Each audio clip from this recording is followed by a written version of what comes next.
প্রথমে এই ভিডিওটা দেখুন। ये तेरी बहन बोल नहीं सकती थी? नहीं बोल सकती थी। हालेलुया! मेरा यीशु यीशु मेरा यीशु यीशु।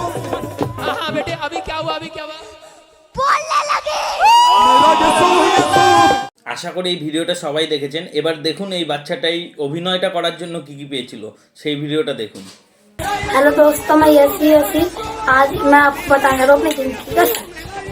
मेरे को ये सब बोलने के लिए क्या गिफ्ट दिया गया था। मेरी बहन पहले से बोल सकती थी। मेरे को ये सब बोलने के लिए 2 किलो चावल, 3 किलो चीनी और 5 किलो आटा दिया था। ये सब बोलने के लिए, क्योंकि उन्हें फेमस होना था इस वजह से। বাচ্চাটা বলছে আমি আর 1 বস্তা চালের জন্য মিথ্যা বলবো না।